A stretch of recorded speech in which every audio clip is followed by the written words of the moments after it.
Hello दोस्तों, कैसे हैं आप सब। आई होप आप सब ठीक होंगे और स्वस्थ भी। दोस्तों, अगर आप मेरे चैनल पर नए हैं तो प्लीज़ मेरे चैनल को सब्सक्राइब कीजिए, वीडियो को लाइक एंड शेयर कीजिए। तो चलिए ज़्यादा टाइम वेस्ट ना करते हुए अपनी कहानी शुरू करते हैं। पता नहीं पर किसी घटिया इंसान ने कहा है कि औलाद अपनी और बीवी दूसरे की अच्छी लगती है। लेकिन मुझे इन बातों का बहुत अच्छे से ज्ञान हुआ है। मेरा नाम विहान है। मास्टर्स करने के बाद मुझे एक गवर्नमेंट डिपार्टमेंट में एक अच्छी सी जॉब मिल गई। जॉब मिलते ही मेरे घर वालों को मेरी शादी की सूझने लगी। मेरी माँ और बहनों ने मेरे लिए रिश्ते तलाशने शुरू कर दिए। कई रिश्ते देखे मगर उनमें कोई ना कोई नुक्स निकाल कर रिजेक्ट कर देती। आखिरकार 2 साल की तलाश के बाद एक लड़की पसंद आई, जिसके साथ फौरन ही मेरी मंगनी कर दी गई। 2 महीने बाद शादी की तारीख रखी गई। 2 बहनों में मैं इकलौता भाई था, इसलिए दोनों तरफ से शादी की तैयारियां जोरों शोरों से शुरू हो गईं। 2 महीने का समय पंख लगाकर उड़ गया और वो दिन भी आ गया जिस दिन मेरी शादी थी। शादी खूब धूमधाम से हुई, जैसे हर आदमी के अरमान होते हैं एक पत्नी को लेकर। मेरी पत्नी नेहा बिल्कुल वैसी ही थी। खूबसूरत, पढ़ी लिखी, घर गृहस्थी में निपुण, रिश्तों को समझने वाली, बड़े छोटों का आदर करने वाली लड़की। मेरी बहनों के साथ सहेलियों की तरह रहती थी। जिंदगी हंसी खुशी से गुजरने लगी। आश्चर्यजनक तरीके से मेरी आउट ऑफ टर्न प्रमोशन हो गई। अभी मेरी जॉब को 4 साल ही हुए थे। प्रमोशन हुई तो सैलरी में 15,000 रुपये भी बढ़ गए। शादी को 6 साल हुए और मैं 2 बेटों का बाप भी बन गया। मेरी बड़ी बहन की शादी नेहा ने अपनी चाचा के लड़के से करवा दी। मैं सुबह का ऑफिस गया तो शाम को 5 बजे ही लौटता था, तो थक जाता था। नेहा भी दिन भर के कामों में लगी रहती थी और दोनों बेटों को भी संभालती थी। जिंदगी सुख चैन से गुजर रही थी। हमारे कॉलोनी से शादी का कार्ड आया। सब घर वालों को बुलाया था। संडे का दिन था तो हम सब तैयार होकर शादी में चले गए। बारात में एक शादीशुदा जोड़ा भी आया था। पति देखने में ठीक ठाक ही था, लेकिन उसकी पत्नी बहुत खूबसूरत, हंसमुख, चंचल थी। वो सजी धजी मेकअप में थी और उसने बहुत मॉडर्न कपड़े पहने हुए थे। मेरी नज़रें बार बार उस औरत की तरफ जा रही थी। मैं बार बार उसकी तरफ देख रहा था। मेरा देखना उसने भी नोट किया था। उसने भी पलटकर मुझे देखा और मुस्कुरा दी। खाना लग चुका था। मैंने भी अपनी प्लेट में खाना सर्व किया और एक साइड आकर इधर उधर देखने लगा। वो औरत भी वहीं खड़ी हुई थी। मेरी पत्नी नेहा बच्चे का डायपर चेंज करने गई थी। मैंने भी मौके का फ़ायदा उठाया, जाकर उस औरत के पास खड़ा हो गया। वो धीरे से मुझसे पूछने लगी, क्या आपने ज़िंदगी में कोई औरत नहीं देखी है? बहुत देखी हैं, पर आप जैसी खूबसूरत, हसीन, अप्सरा जैसी औरत पहली बार देखी है। अपनी तारीफ सुनकर वो बहुत खुश हुई और जवाब में बोली, मैं शादीशुदा हूँ। आप शादीशुदा लगती तो नहीं हैं। आप इतनी हसीन, यंग और ख़ूबसूरत हैं। आपने खुद को बहुत मेंटेन करके रखा है। ये बात सुनकर वो और भी खुश हो गई और मेरा नाम पूछने लगी। मैंने उसे अपना नाम बताया और बताया कि मैं एक गवर्नमेंट ऑफिसर हूँ। ये सुनकर वो बोली, फिर तो आपके बड़े ऐश हैं। फिर उसने मेरा मैरिज स्टेटस पूछा। मैंने हंसकर कहा, जी हाँ, बदकिस्मती से मैं शादीशुदा हूँ और 2 बेटों का बाप भी हूँ। क्या मतलब है आपका बदकिस्मती से? मैंने कहा, जी क्या बताऊँ, एक लंबी दास्तान है, फिर कभी। As you wish. मैंने उसका नाम पूछा तो उसने अपना नाम कामिनी बताया। खाना खाने तक हमारी दोस्ती भी हो गई और मोबाइल नंबर भी एक दूसरे को दे दिए। और फिर मैं जाकर अपनी फैमिली के पास खड़ा हो गया। घर वापस आया तो मेरी बड़ी बहन अपने पति के साथ हमसे मिलने के लिए आ गई थी। मेहमानों की आवभगत के बाद रात के 12 बज चुके थे। नेहा बहुत थक गई थी तो वो सो गई। मैं सोने ही जा रहा था कि कामिनी का मैसेज आ गया। मैंने अपने मोबाइल की रिंगटोन बंद कर दी और हमारी 1 बजे तक एसएमएस पर बातें होती रहीं। अगले दिन उसने मैसेज नहीं बल्कि मिस कॉल किया था। मैंने अपने सारा काम काज छोड़कर उसे कॉल की और फिर डिटेल में लंबी बात हुई। उसने बताया उसके माता पिता का बचपन में ही स्वर्गवास हो गया था। उसे उसकी मौसी ने पाला था और वो दिन भर घर के कामों में बिजी रहती थी। और फिर उसके पति का रिश्ता आ गया और वो शादी करके दिल्ली से हमारे शहर में आ गई थी। उसने बताया उसको बहुत जल्दी पता चल गया उसका पति एक फ्रॉड इंसान है। उसने उसकी मौसी मौसी को बताया था कि वो एक अमीर आदमी है। उसने अपनी लच्छेदार बातों में मेरी मौसी को फंसाकर मुझसे शादी कर ली। ना ही उसके पास कोई धन दौलत है, ना ही कोई जायदाद, कोई काम धंधा भी नहीं है। दिन भर घर में फालतू पड़ा रहता है। मैंने पूछा, फिर आप लोगों का गुजर बसर कैसे होता है?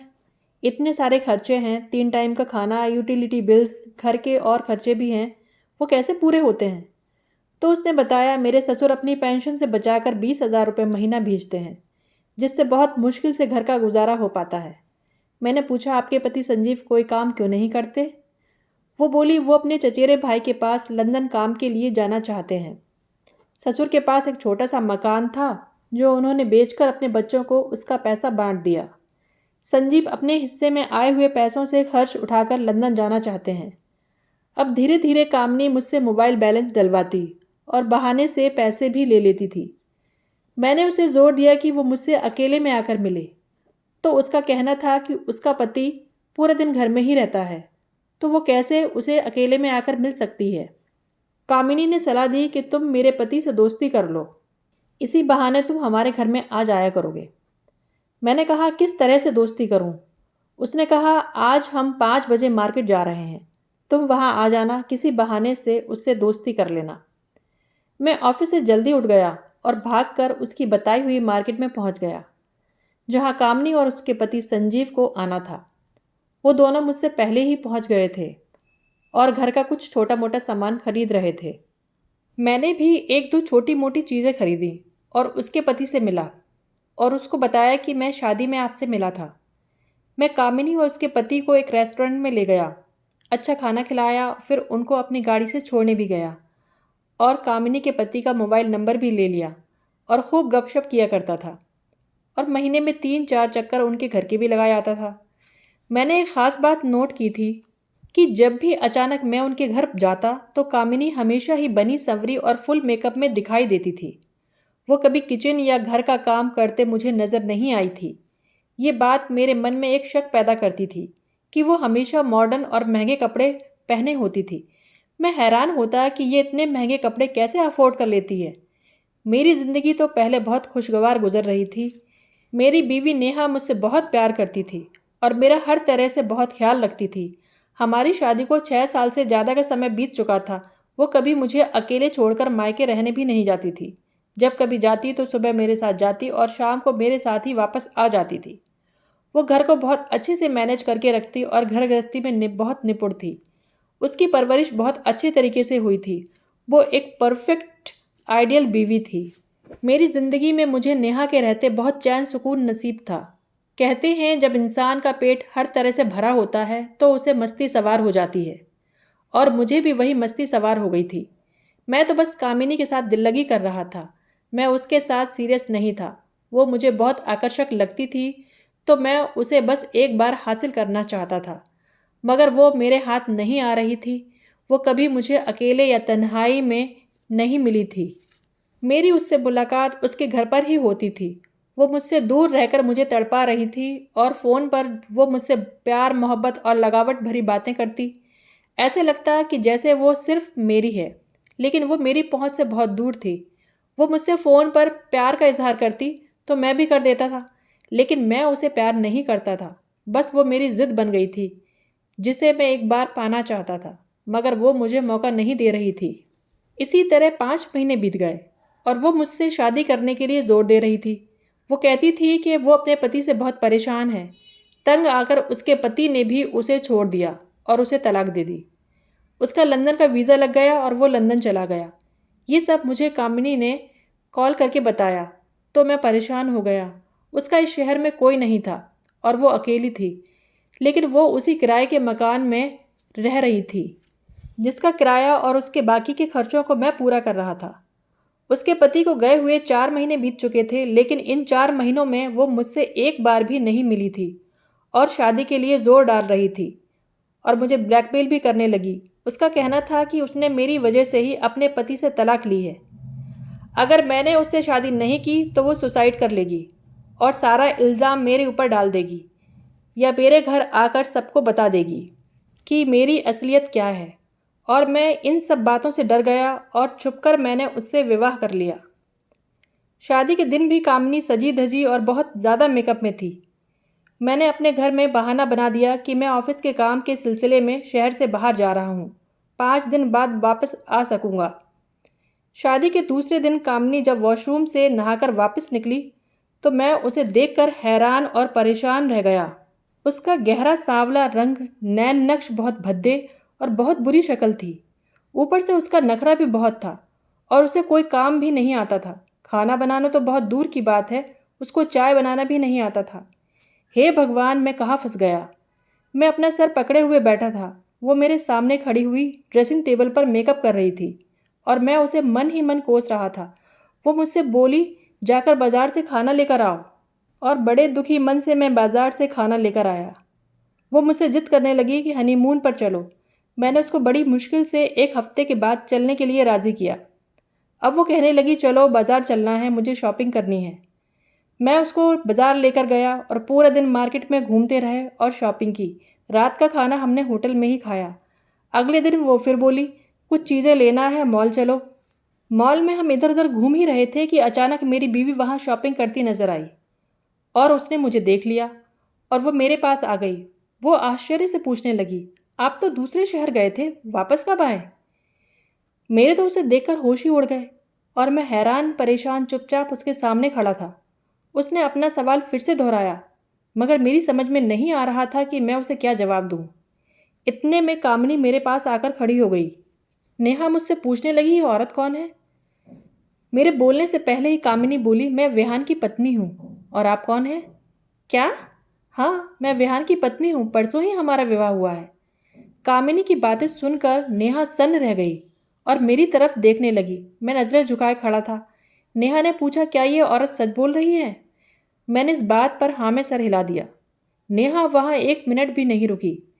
मैंने कामिनी को साथ लिया और उसको घर छोड़कर अपने घर चला गया। घर गया तो नेहा अपना सारा सामान समेट चुकी थी और अपने मायके जाने के लिए निकल रही थी। मैंने उसे बहुत रोका पर वो नहीं रुकी। दोनों बेटों को और अपना सामान लेकर वो अपने मायके चली गई।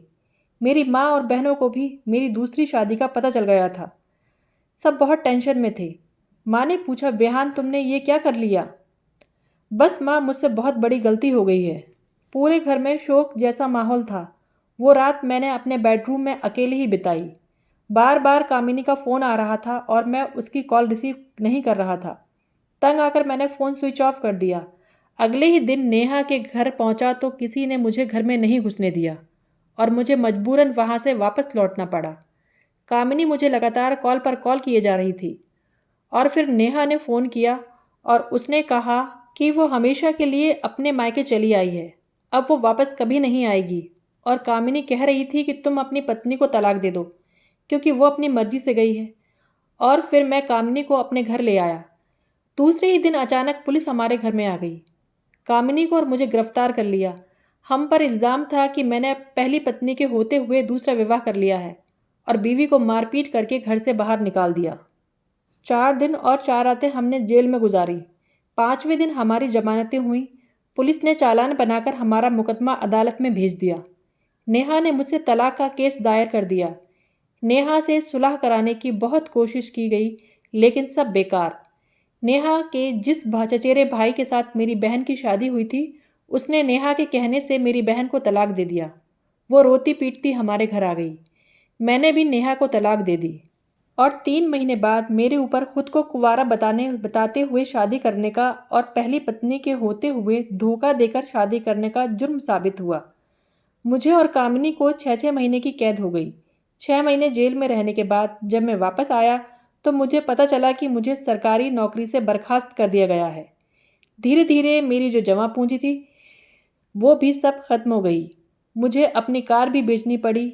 अब मेरे पास कुछ भी नहीं बचा था। मेरी छोटी बहन जिसकी अभी शादी भी नहीं हुई थी और बड़ी बहन जिसकी शादी हुई थी उसके पति ने उसे छोड़ दिया था, जो घर आ गई थी। नेहा के पिता ने उसकी शादी अपने दोस्त के बेटे से करवा दी। नेहा मुझे अपने बेटों से भी नहीं मिलने देती थी। वो तो मकान अपना था, नहीं तो हम रोड पर आ जाते। सबका पेट पालने के लिए मैंने एक प्राइवेट कंपनी में नौकरी कर ली, जहाँ से मुझे 25,000 रुपये मिल जाते थे। मेरी बहनों ने भी घर में बच्चों को ट्यूशन पढ़ाना शुरू कर दिया था। कामिनी आज भी मेरे साथ है, लेकिन वो मुझे एक डायन लगती है। उसकी मनहूस शक्ल देखने को मेरा मन भी नहीं करता है। वो घर का कोई काम भी नहीं करती है, पूरा दिन मेकअप करती और मेरी माँ बहनों से बस लड़ाई झगड़ा करती रहती है। मुझे उससे अभी तक कोई औलाद भी नहीं हुई है। ज़िंदगी बहुत तंगी में गुजर रही है। मैं इस नतीजे पर पहुंचा हूं कि दूसरे की बीवी सिर्फ देखने की हद तक ही अच्छी होती है। अगर ईश्वर ने आपको बीवी दी है और वो अच्छी है, तो उससे संतुष्ट होकर अपने इष्ट का धन्यवाद करें। दोस्तों, आशा करती हूँ आप लोगों को आज की कहानी ज़रूर पसंद आई होगी। अगर पसंद आई है तो प्लीज़ मेरे चैनल को सब्सक्राइब कीजिए, वीडियो को लाइक एंड शेयर कीजिए। फिर मिलते हैं एक नए वीडियो में एक नई कहानी के साथ।